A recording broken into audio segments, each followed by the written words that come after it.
ચોમાસા પૂર્વે મલેરિયા અને ડેન્ગ્યુ જેવી મચ્છરજન્ય બીમારીઓ સામે જનજાગૃતિ ફેલાવવા સુરત મહાનગરપાલિકાના ઉધના સાઉથ ઝોન દ્વારા વિશાળ રેલીનું આયોજન કરવામાં આવ્યું હતું।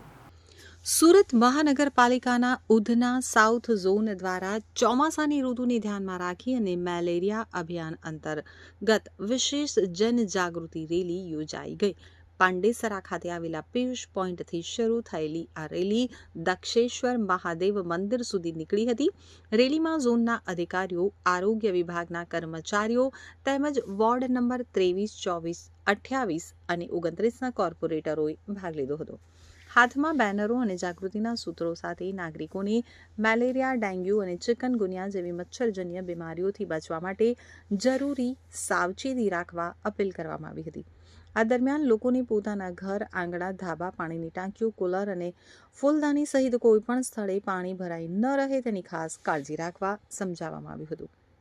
અધિકારીઓએ જણાવ્યું હતું કે ચોમાસા દરમિયાન જમા થતું સ્વચ્છ પાણી પણ મચ્છરોના પ્રજનન માટે જવાબદાર બની શકે છે, તેથી નિયમિત સફાઈ અને પાણીનો ભરાવો દૂર કરવો અત્યંત જરૂરી છે।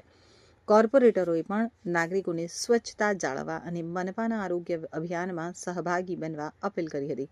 સ્વચ્છ પરિસર, સ્વસ્થ પરિવારના સંદેશ સાથે યોજાયેલા રેલી દ્વારા રોગચાળા સામે જનજાગૃતિ ફેલાવવાનો પ્રયાસ કરવામાં આવ્યો હતો। નામ ડૉક્ટર કિંજલ પટેલ, નાયબ આરોગ્ય અધિકારી ઉધના ઝોન। મેલેરિયા માસ જૂન માસને આપણે મેલેરિયા માસ તરીકે ઉજવવામાં આવે છે। જૂન માસમાં વરસાદની શરૂઆત થાય, વરસાદની શરૂઆત થયા પછી પાણીના ભરાવાના કિસ્સાઓમાં મચ્છરનું બ્રીડિંગ અને મચ્છરની ઉત્પત્તિઓ થઈ શકે છે।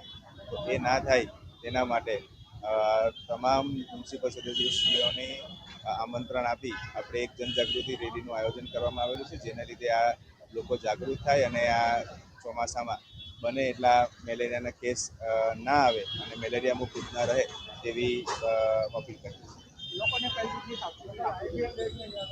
વરસાદ પડે તે પહેલાં આપણે જે બી તમારા ઘર હોય, અગાસી હોય કે છાપરા હોય એની ઉપર જે બધા નકામા સામાન પડેલા હોય, જેમાં પાણીનો ભરાવો થઈ શકતો હોય, તે તમામ પાણીના જે ભરાવા થઈ શકે તેવા પાત્રોનો નિકાલ કરીએ।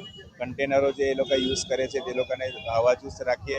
એ લોકોની ટાંકી હોય તે ટાંકી હવાચુસ્ત બંધ રાખીએ અને જે ઘરમાં ફ્રીજ હોય કે પાણીના કુંડા હોય કે બીજા જે ઝાડવા હોય જેમાં પાણીનો ભરાવો થઈ શકે એ ના થાય તેની તકેદારી રાખીએ અને દરરોજ એનો સફાઈ થાય એને નિકાલ કરે છે।